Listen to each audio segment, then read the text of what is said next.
Alright, so I'm going to make the tapped hole now, and I want to make the corresponding tapped hole for this part. So I don't have a drawing for this one, but it should have the same positions as it does on the adjacent part. So I want to go ½ inch up, ¼ inch over. Same as last time, I'm going to take my marker. I'm just going to darken the surface of this part. I'm going to take my ruler. I'm going to mark an edge on this one. So we're going to go over ½ inch. Probably could have put that in the vise. Would have held it in place better. That's good. I'm going to go up. Sorry, that was ¼ inch. I'm going to go up ½ inch and over ¼ inch. I got it right in my head, just wrong on the page. I'll transfer those lines over. I'm going to try and keep that as centered as I can.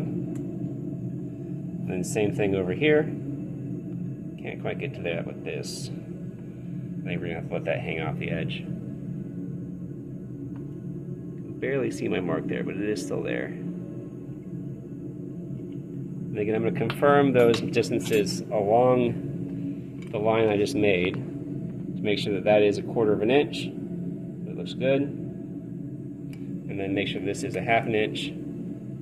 That looks good. And I'm going to punch that. So I'll get my punch. Oh, it's right there. Oh, it's right next to me. Snake would have bit me. I'll probably edit that out. Get that right in the center of my cross.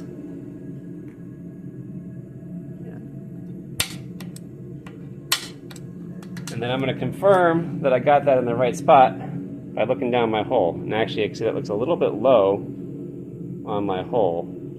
So I can take that, or I can try and use the hole as a guide to say like, hey, well that's a little bit low. Why don't we move that up a little bit? So I'm actually going to make a second dot right above that one. So again, that's kind of the original one there on the bottom, and then on top. The other option here is you have a transfer punch, which actually will go through our hole, and then we could use that to come up and to punch that out to get the position of the hole on that. Now there's a couple of reasons that could be off. One, I could just measure badly, or two, it could be that this hole is not perfectly straight. So if this hole is not perfectly straight, then those holes won't line up even if this dimension is correct.